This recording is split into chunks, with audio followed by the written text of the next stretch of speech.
Online pornography has been around since pretty much the advent of the internet. The statistics say that most people listening to this right now will have either accidentally or intentionally come across pornography. One such website that has dominated headlines in the past year is OnlyFans, which allows users to sell photos of themselves to people who pay a subscriber fee. Some say the website is great, while others question its ethics. The question we tackle this week is, what are the long-term repercussions of pornography creation and use? Welcome to Signs of the Times Radio.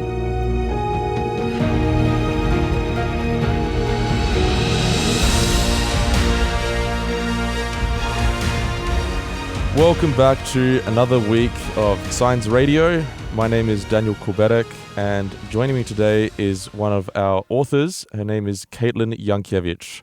Caitlin, how are you going? I'm good, thank you. Now, Caitlin, our audience has heard from you before. We've had one of your articles in the magazine, but that was already quite a while ago. It's about 2 years ago. Yeah, exactly. So I think we need to make a bit of effort to re-familiarize our audience with you. And I'm sure you have new things to add since last time they heard of you. So what's sort of the situation right now? Are you working, studying, or whereabouts? Do you live in Sydney or whereabouts are you? Well, I'm a fourth year at Avondale College. I will be graduating this year, and I'm studying teaching. And I did live in Sydney, but now we're living up in Morisset Park, so near Avondale. And yeah, Wow. But before that we were living in America. We moved from America 2 years ago. And how long were you living in America for? We were there for 11 years. Yes, that's quite a long time. But you were born in Australia, right? I was born in America, but then we moved back to Australia, and then we moved to Fiji, and then we moved back to America. So in other words, your passport is well stamped. yes, very well stamped. Well, Caitlin, like we just mentioned, we got you to write an article for us 2 years ago, and it's been a bit remiss of me to not ask you to write again, but we got around to asking you to write about a pretty serious topic this time around. Mm-hmm. It's one I know that you're quite passionate about. Before I go into it, because a lot of people seem to say, what is OnlyFans? Like, some of my friends don't even know what it still is, even though it ends up on the news quite often. I'll just share a bit about my story about how I came across OnlyFans. So pretty much, I think it was like a year or two ago, one of my mates from uni, who's a guy by the way, started promoting on his Instagram stories that he has an OnlyFans account. Now, this is a pretty cool guy. We used to hang out at uni. So naturally, I just jump on to see what OnlyFans is like. What is he actually promoting? And what it takes you to is a website where it says that you can get exclusive content from this person, but you have to subscribe to them. You have to be like a member of their, I guess, community. You have to pay a certain fee per month, I think, and then you get the content from them. But the content, that's the question. You don't actually know what it is. It's just like everything on the website is kind of like blurred out and just tells you that you have to pay. So I kind of left the website and was like, all right, well, I don't know what that's about. He's selling something, I don't know what. And then more recently, OnlyFans has come into the headlines as being a website where amateur pornography is sold. So people go on OnlyFans, they start uploading photos, videos that are explicit, and people jump on to their page and they pay that monthly fee and receive that content exclusively. So it's not a place where things are published publicly. You have to pay to get the content. Now, the most interesting thing about it is that when you look at the situation, you'd say that OnlyFans is an amateur pornography website, which it's actually not, because when it was founded in 2016, essentially what it started out as is a website where a person can put up content and whoever their fans are then, pays the subscription fee and gets that content, whether it be, I don't know, music videos or, stuff that you just want to give purely to your fans, but that's locked behind this paywall of a membership. But as naturally with anything where it's not restricted, which OnlyFans isn't, there is no restriction on 18 plus content. It's absolutely blown up in the amateur pornography space. Is that the same information you've come across about OnlyFans? Yeah, pretty much. I actually hadn't heard of it until you asked me to write this article. And then afterwards, I found out that I actually know people who have done OnlyFans, who have had OnlyFans accounts. So it is definitely a thing. It's not something I'd ever encountered. That's crazy. Yeah, I think after that experience with my mate, it started really picking up into a stream because obviously, as a journalist, I trawl through news websites and there are some stories that get picked up pretty often about how this and this person who was previously in a public role has now started an OnlyFans account and they're raking in like hundreds of thousands of dollars a year. That's kind of the reputation that it has, that it's just, wow, you can make so much money on this. Yeah. It's like a make money quick scheme, like, and I understand that like that's not exactly a new sort of thing. Pornography is, sex sells, so pornography has always been a big business as far as money goes. But I think what's different this time around is that OnlyFans is so accessible. It means pretty much anyone who can pick up a phone can start an OnlyFans account and essentially start making the big bucks. And that's where the appeal comes in for young people our age who might see some value in that. But, which is why we want to sort of discuss that issue, because while that may seem like, oh, great, well, it empowers people to do that stuff by themselves instead of going through any official means or something like that, there's a whole lot of issues with OnlyFans. So can you just tell me what your general impression was of OnlyFans as you started researching the topic? Right. So I've always felt really strongly about pornography in general, just because I've grown up in a household where biblical values of sexuality have been really emphasized, and just saving sex to be sacred. That's something that I've grown up with. And so my parents warned me about pornography early on. I encountered it when I was 6 for the first time. And thankfully my parents were around and I told them about it and they told me what it was. Was that in the form of like an ad or a pop-up or something? It was a pop-up. I was looking for ballet slippers and other ballet related things, and I was looking up. I was 6 and I got a pop-up on some website and I closed it immediately, but it really scared me, freaked me out. I had no idea what I was looking at. So that was parents, you need to be onto this. What are your kids doing online, because it's so easy to come across even with really innocent things. And so this is something that I've cared about for a reasonably long time, but it became more important to me after I dated a guy who had an issue with pornography, and I actually saw some of the real life consequences of that. But researching OnlyFans, it seems like the way that it's promoted it's glamorous, it's sexy, it's get rich quick. Oh, you don't even have to do anything real. You just have to do stuff in front of a camera. You're safe. You're in your own bedroom. Yeah, and you can get rich quickly. You can afford a house at like 22, all this stuff. And it doesn't have a bad reputation. It's just, it's a make money quick in a really easy, sexy, fun, flirty way. Yeah, and it's really interesting because you actually discuss in your article about the link with the COVID-19 pandemic. Yeah. Now, as we know, a lot of people lost their jobs during COVID-19, right?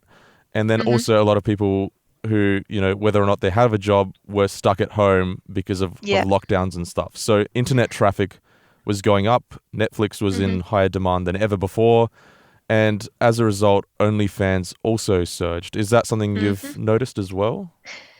Yes, that's what I came across in my research. So obviously when we were all stuck at home, we were all online a lot more. But something that was interesting is that the pandemic disproportionately hit women and industries that were female dominated. Okay. And so as a result, a lot of women lost jobs. And we live in a world where sex, or in particular the exploitation of women, sells. And I'm not saying that's the only thing that sells, but it's probably the most common thing that sells. So when women lost their jobs, it became the only source of income for them was an OnlyFans account. And hey, if it pays the bills and it's seemingly safe, why not? Yeah. It's really interesting you say that, Caitlin, because as part of the research, or before we got you to write this article, I did a poll on Reddit about OnlyFans just to see how people on the internet felt about it. I asked Reddit, I said, OnlyFans, a quick, fast, and legitimate way to make money, or an exploitative platform that degrades your human body? What do you think? And I want to read you a few of the responses because I want you to respond to some of them.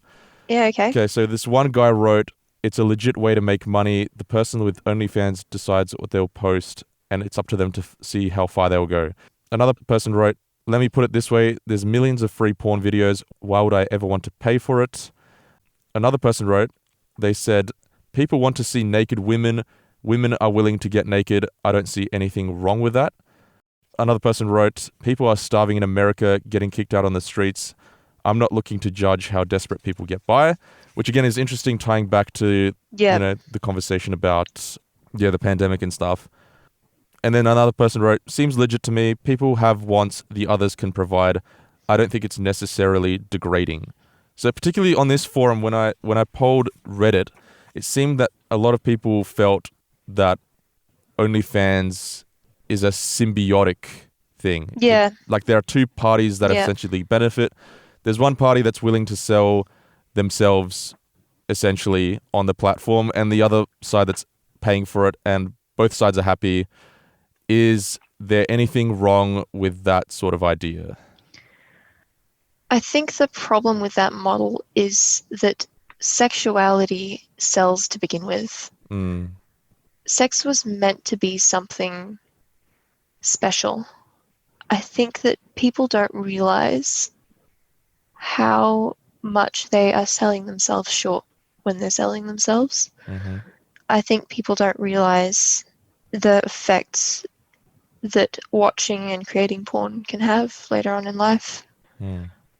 And one of the issues with OnlyFans is that, no, it's not simply one person controls content and everyone else buys it, because in order to keep a following, often the content creators, it's predominantly women, have to keep upping the ante on what they do in order to keep followers. Mm. So I've read some articles where women have said that they were asked to do increasingly disturbing things that they just weren't comfortable doing, but in order to maintain the income, they felt the need to do that. Mm. I think it's interesting what you're saying, because it seems like we are very influenced by the expectations of others. So what you're saying is absolutely right. It's probably the same dilemma that an Instagram influencer would come across, Yeah. particularly one that's selling clothing. You got to keep growing your account, and to do that you have to keep taking more and more clothes off. But you take off some clothes and you take off the same amount of clothes next time, and after a while it gets boring for the audience. They get used to it. They get desensitized. So the person then has to up the ante, like you said. Yeah. I think that the main problem with OnlyFans is not OnlyFans as a platform, but just the issue of pornography itself. Like, OnlyFans is just a very convenient way to create amateur pornography and access it. And yes, maybe it's a little better for the women involved, but at the same time, it still has the same issues as porn. Mm. And the interesting thing you mentioned, like how it might be safer, because I think the world's largest pornography website is called Pornhub. Yeah. And last year they came under massive fire for the fact that there's a whole bunch of exploitative videos being hosted on there. Yeah. So there's this one story I found from a New York Times article where this lady writes, "Pornhub became my trafficker." So she essentially was forced to be in porn videos since she was 9. And then even though, she came out of that situation, she says this, which is really interesting. "I'm still getting sold even though I'm 5 years out of that life. I may never be able to get away from this. I may be 40 with 8 kids and people are still masturbating to my photos." Yeah. That's tragic. That is so tragic. It's an issue, isn't it? Because on the internet, things don't go away, do they? No, they don't. One of the biggest issues with porn is how it portrays both men and women, but specifically women. And watching porn creates this... The words unrealistic expectation are overused to the point where they're no longer effective. But one of my favorite authors, Andy Stanley, puts it in a very succinct way. He says, "Guys, when you're watching porn, you're in school. You're learning that one body is not enough. and that a real body is not enough, and that your wife's body is not enough. Mm. And it creates this picture of women liking violence and women liking things being forced on them. And it really, it turns women into resources for sexual commodity. It turns women into a resource where guys can put in kindness or whatever and get sex back. Mm. It's not teaching people to see women as human beings. It's teaching people to see women as a resource. And I think that's just really sad. Wow, I never thought about it that way. It's sort of subconsciously training people into becoming manipulators who Yeah, see other people as a means to an end. yeah.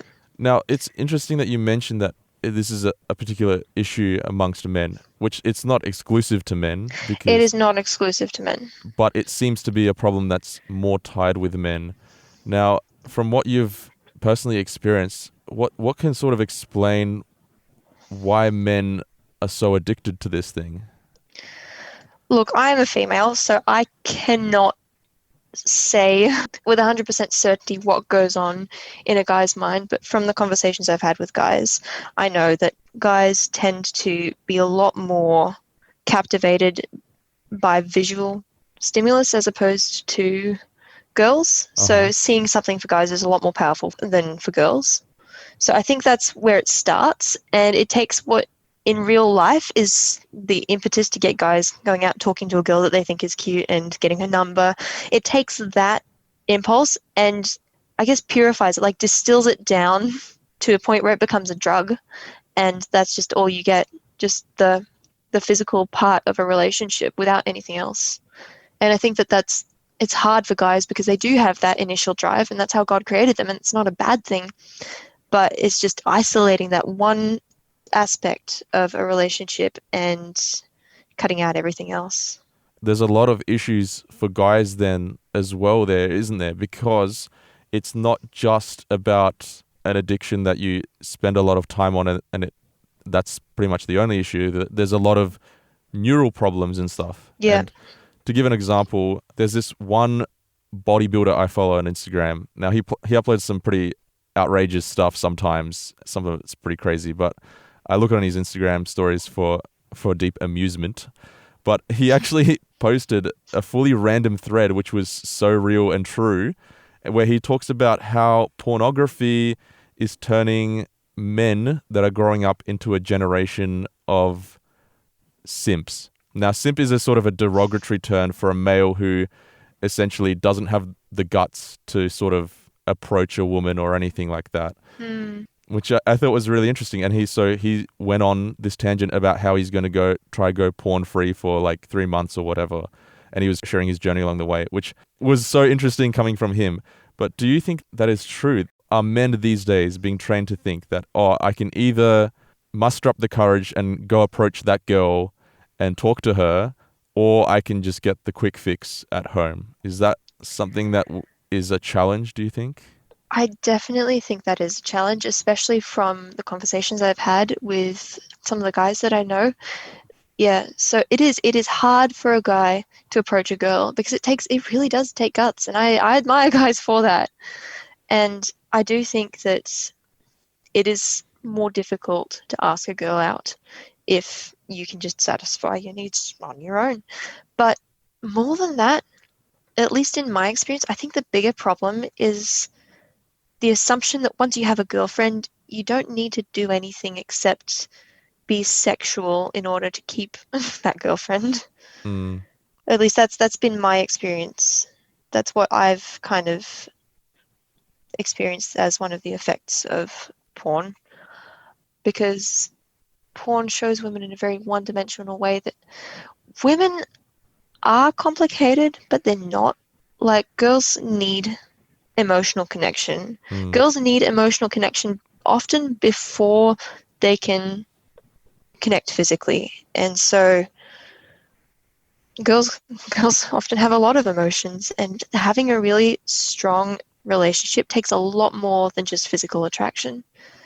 And I think that something that porn teaches guys is that, oh, as long as you satisfy her in this, that, and the other way, you'll be fine. You don't need to do anything else.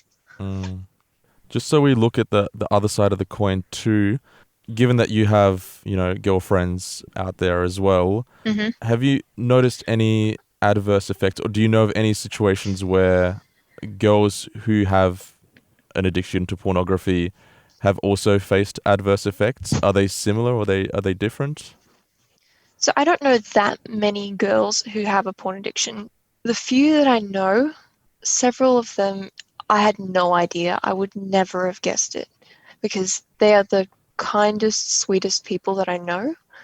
But I don't know what they're like in a relationship, because they are my girlfriends, and so I don't get to see that side of them. So I don't actually know how it affects relationships from the female side. I know that it is hard though. Like, I had a friend who said she was dating, and she said that it was really hard for her boyfriend to know that she was watching porn. So it definitely goes both ways. But another friend that I had in high school, I don't know exactly what she was engaging in, but I know that she was reading a lot of erotica, and I think that that's probably the bigger danger for girls. Because if you've got explicit content wrapped in a story, that's a powerful combination for girls. And that's something I've stayed very far away from, but I do know a lot of girls who go for that. And my friend who was reading a lot of erotica, she ended up looking for a relationship and trying to find it through means of sexuality, being sexually available. So that's probably the biggest effect that I've seen. I think girls go out looking for guys and use their bodies to try and find that relationship that they're craving, but I don't think it works very well. So it seems to me, Caitlin, that the things that a platform like OnlyFans and then the wider issue of pornography, what it communicates is two things. It communicates expectations. It creates expectations in the person's mind who's watching it. And just by the way, a person who is addicted to pornography is not necessarily a bad person. No, absolutely not. Look, the porn industry preys on kids. It really does. So many of my friends who are now in their early 20s have been addicted to pornography since they were 10 or 11. And that is tragic, but it is how it is. And the porn industry targets kids, and then they grow up with this, not knowing how to handle it, not knowing what to do, in many cases not feeling comfortable talking to their parents about it. And they get to their early 20s just completely broken people, and they are not bad people. They're just victims of a really, really messed up system. Yeah. And the other thing that pornography communicates is that we're not good enough. It communicates that to women who have partners who are addicted to it, because they feel cruddy about themselves knowing that their boyfriend is looking at girls who he may find more desirable than her on the internet. Yeah, so that problem is twofold. Number one, it ends up with a girl comparing herself, saying, well, why don't I look like that? I wish I looked like that. He'd be more attracted to me if I looked like that. But the second thing is often just a feeling of, why am I not enough? Why can I not be enough for the person that I love? Why does he have to go outside our relationship for sexual gratification? Yeah. And that's a really, really painful place to be in. Exactly, 100%. The other thing it also communicates is to guys that guys have to be perform a certain way. Yeah, it communicates that guys have to be like super macho, very, again, unrealistic body standards, and it leads to a lot of insecurity on the guy's part as well. It's because they don't look like that, and I think that often leads guys to being less confident with going out and meeting girls. And yeah, I've seen that effect as well. It's definitely real. Yeah, 100%. And empathizing with all the guys out there who may be listening to this as well. Both genders struggle with how they see their bodies. And I know this is a sort of a topic that's usually seemingly more attributed to females, that females are more insecure about their bodies.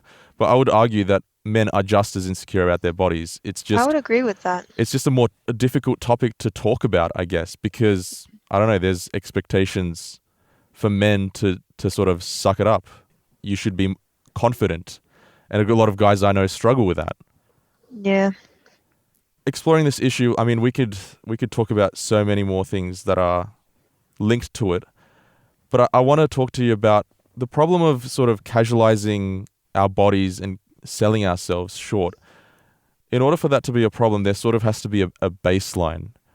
Now, a lot of Christians believe in a baseline. That's why a lot of Christians tend to be against pornography, even though there are a lot of Christians that struggle with it. A lot of Christians. So what sort of suggests that the body was meant for more than this, that we were meant for more than this? So the biblical model of relationships is a really beautiful one. A lot of people looking at Christians like, oh, they're so restrained, they have to follow all these rules. But honestly, I think the rules are there for our own protection. The biblical model is such that one man and one woman give themselves wholly and completely to each other, having never given themselves to anyone else. And it's just the deepest expression of intimacy that there is. And God created that, and it's good. But it's meant to be a permanent thing. And if you've ever used super glue, you know that if you stick two things together with super glue and try to separate them, the two things usually break. Because it ends up really messy, because that wasn't supposed to come apart. And so I think that when people casualize sex, it's breaking over and over and over. It's breaking that bond. It's breaking the stickiness of sex to the point where it stops meaning as much. It stops being so powerful. And there's actually science to back that up, that the more sexual partners you have, the less the hormones that are involved with sex are active, because your brain's actually protecting itself from the hurt that you've taught that comes after having sex with somebody, because you end up breaking up. So I think that the Bible's model is honestly the one that treats sex with the respect that it deserves, because it is such an intimate thing. Like, I have never had sex. I am in a relationship, but we have not gone there just because that is something that I really care about. I want to save that for marriage. But I did have a relationship 2 years ago that pushed the line, and it left me really broken. The guy that I was dating had a porn addiction. And going in, I was like, you know what? He's a good guy. I'll give him a shot. We'll see how it goes. And he'll work on himself and get it sorted as we go. But what ended up happening is I felt like it didn't matter that it was me. We were together for only 2 months, but in that time we rushed through to my limit of where I was willing to go physically, and a little bit beyond. And I was just, the whole time I was thinking, he doesn't care about who I am. He doesn't care about my thoughts. He doesn't care about my emotions. He doesn't care about what makes me me. I feel interchangeable. I feel like I'm just a girl-shaped thing. And honestly, anyone would do. And he pushed me. And I've grown up with the whole, if guys tell you that they want to have sex with you because they love you, just tell them, well, if you really love me, you'd wait, etc., etc. And so I was prepared for overt pushing like that. What I wasn't prepared for was the constant doing things that I wasn't comfortable with, and stopping as soon as I said, can you please stop? But coming back to it and doing it again over and over, and constantly bringing things up like, oh, you totally don't have to do this if you don't want to, but I really want to do this, and just continuously bringing it up until I just would give in, because I was sick of being nagged about it. And so I wasn't prepared for that kind of pushing. But when there's feelings involved, it's difficult to say no, hey? Yeah, it is difficult to say no, because especially if the other person wants to do something, then in your head you go, well, if they're okay with it, then why am I not okay with it? And so you kind of reason with yourself. But just the effects of that.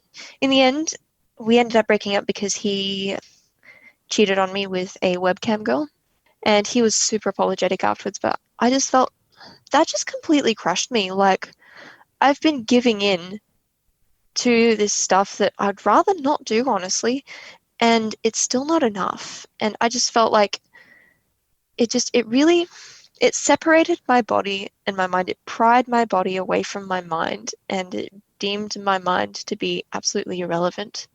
And I think that's what porn does. It teaches people to see other people as things to be used. And again, like resources where they can get sexual gratification from. And it doesn't matter who they are, as long as they're willing to put out for you. Yeah, wow. Thank you for sharing that, Caitlin. That must have been a difficult experience. It was the months after our breakup, I really struggled with being a girl, being a woman. I hated my body. I hated the way that guys saw me when they looked at me. Every time I saw my shadow and my silhouette, I would break down crying because I didn't want to be looked at like that. I didn't want to be seen as an object like that. It was really scary, and I ended up going to counseling for that. But yeah. It seems like there is definitely a need for more accountability in this day and age, especially amongst men, as this does seem to be our issue more so than for females. Do you think that'd be a good step but forward? still there's a very high number of girls. It's on the rise, so it's definitely not a male issue. I think it's something like 40 or 60% of women and 90% of men. So it's definitely higher for men, but it's definitely a problem for girls as well. But again, it seems to be like it comes back to that thing we talked about earlier about the false expectations. Like, our culture has unfortunately become one where we feel pressure to be doing this sort of stuff. Like, it's, for guys, it's sort of seen as the rite of passage to becoming a man sort of thing early on, as far as casual sex and that stuff goes. And again, it's the problem with that exact comment is that it's not about your partner at all. It's about No, it's not. It's about the act. It's about conquest. It's about succeeding at something. Yeah. Now that sounds very like, American college kind of frat guy kind of thing. It's actually not. It's like a thing that, like, I don't know.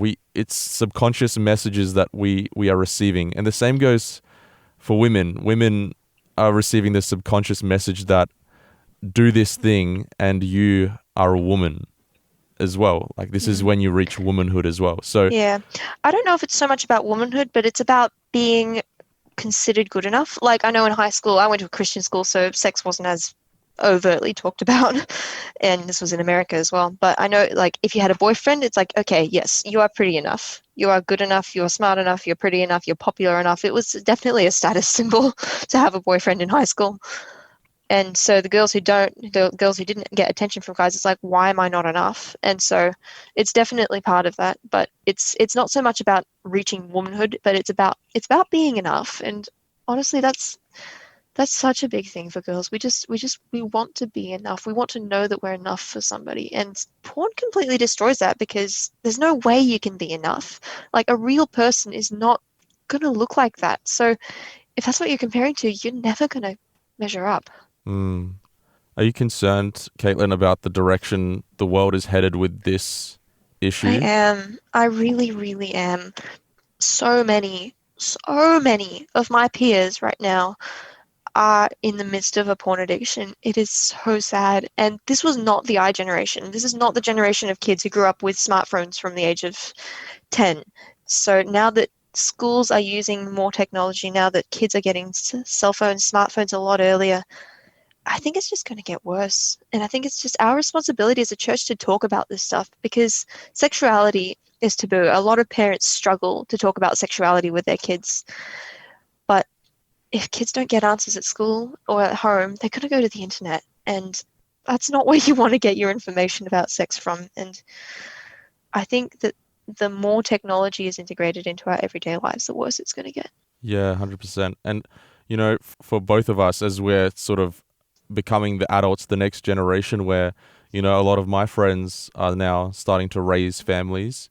Yeah. I guess having grown up in the age of the internet, it becomes our responsibility to talk about this and own this as an issue rather than avoiding it. I think when it comes to sexuality, parents assume, oh, school will take care of it.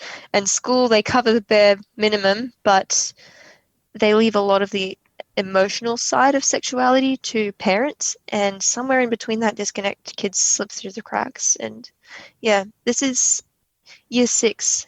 Year six kids are getting hooked on pornography. And then 10, 12 years later, it's just such a huge part of who they are. Because when kids start using pornography before puberty, their brain is wired in such a way during puberty that it just becomes so entwined with their understanding of sexuality. It's just a much, much harder addiction to break than if it's encountered later in teen years. Now, Caitlin, there's no doubt a lot of people who are listening to this who have either struggled with this issue or are potentially still struggling with this issue.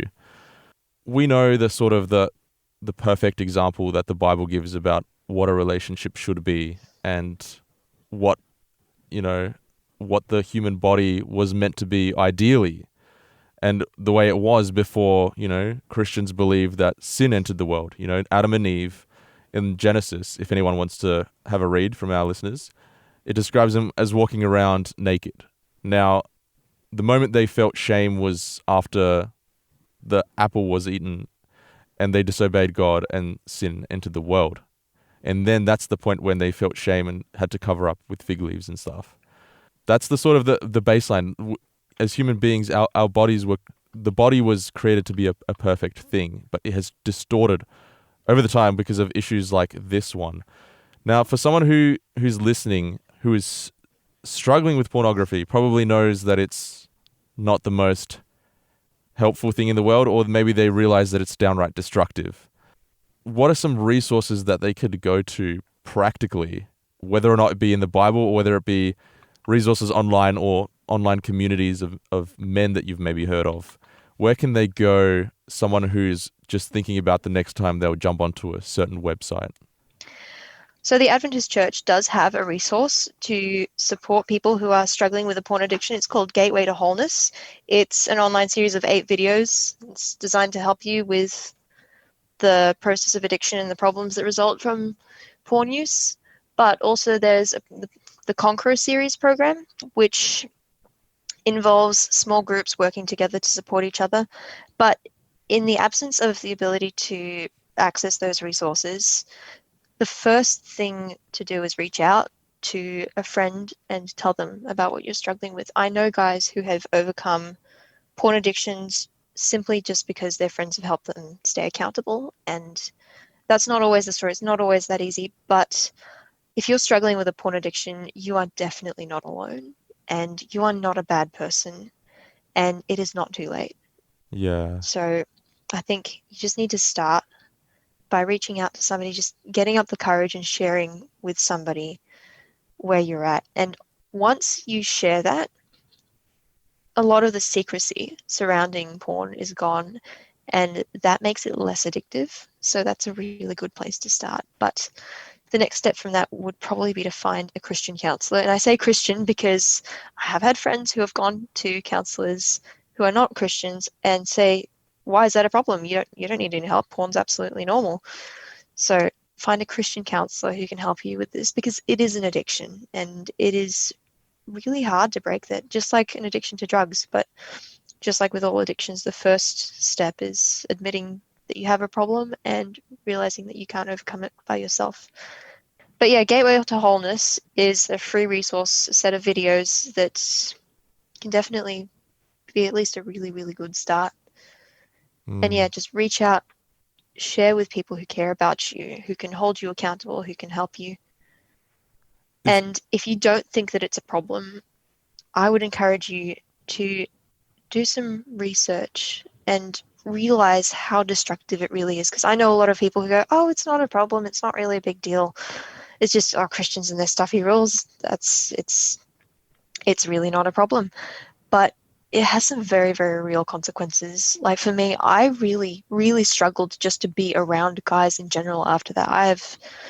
I'm definitely not alone. I've had other friends who have been through similar experiences to me with other guys who have the same situation, and they feel alienated from their womanhood, afraid to be around guys. It's really hard, and it makes you afraid to be in the world. It made me afraid to be in the world, knowing that guys were looking at that. I was terrified of how guys were looking at me, what they were thinking about in their heads doing with me. And that was probably unrealistic, but it was still, that was a consequence of that.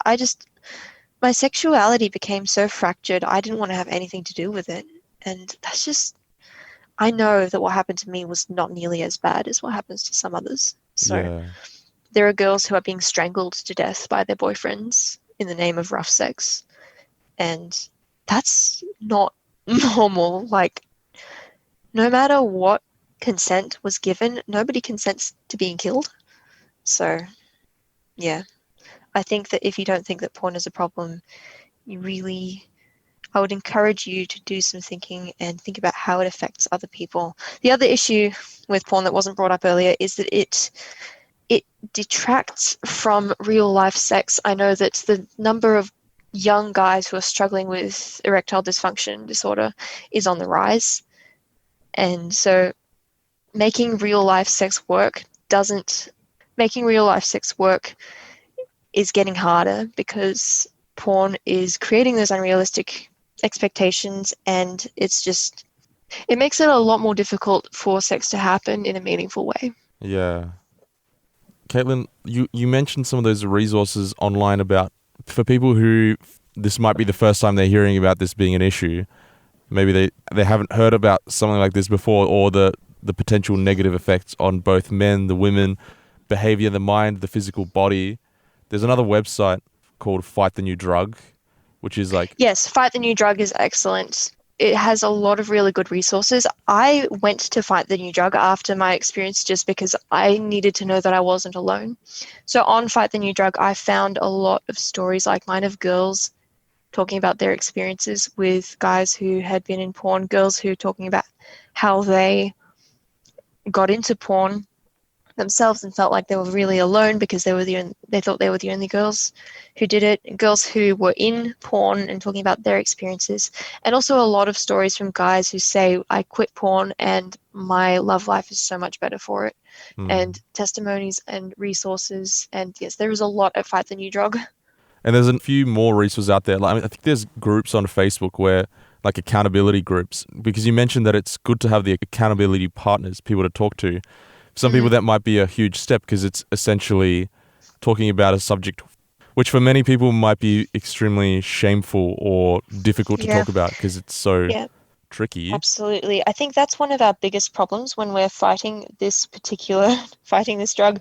It's the silence around it, the taboo, the fact that nobody wants to talk about it because it's a tricky subject. And so that's one of the things I'm passionate about, is breaking that silence and making it acceptable to talk about, because the only way to solve it, the only way to move forward is to talk about it.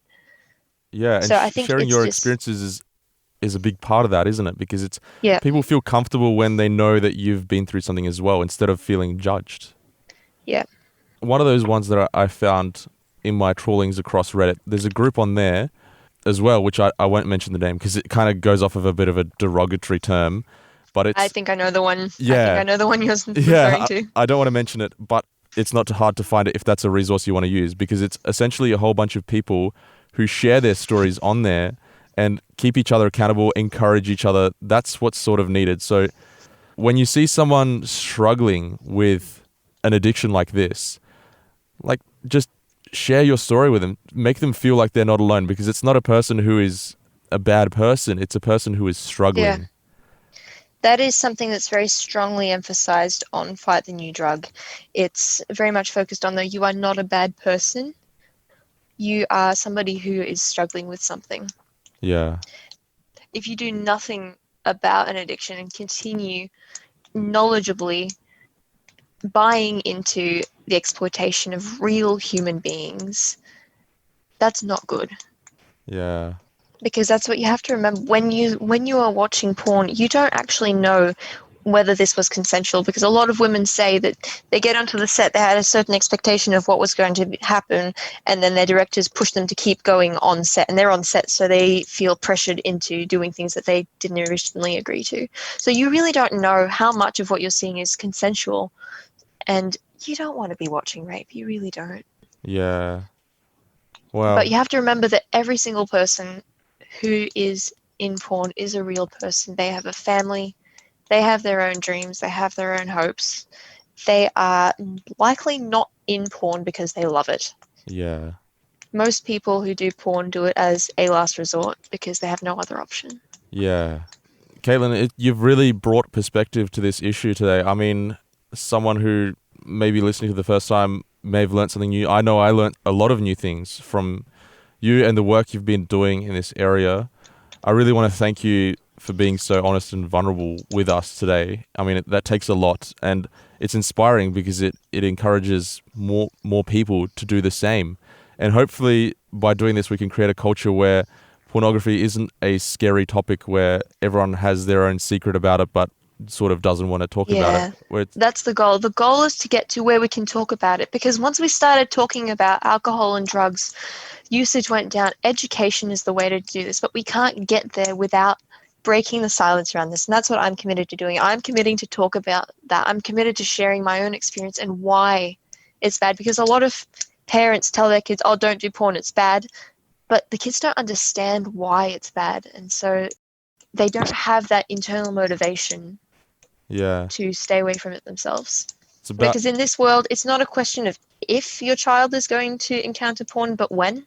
Yeah. And as a parent, you really want to make sure that your kid is prepared to deal with it and they don't end up hiding it from you as a parent. Yeah. Well, thank you for sharing that, Caitlin. Again, we really appreciate the honesty and vulnerability you've shared with us today. And if there are any questions that are lingering still that are fleshed out more in the article, that article is up on our website at the moment, signsofthetimes.org.au. But if you'd like to be linked to those extra resources, then hit us up on our Facebook page, chuck us a message, and we can direct, in collaboration with Caitlin, we can direct you to some materials that you can access to help you. But yeah, thank you, Caitlin, for joining us today on Science Radio, despite it being a tricky topic. And hopefully we'll have you on again at some point in the near future. Yeah, I would love that. Thank you for having me. Today's episode was based on an article appearing in this month's Signs of the Times magazine. A subscription is just $26 for 11 issues a year. To find out more, visit signsofthetimes.org.au in Australia or signsofthetimes.org.nz in New Zealand.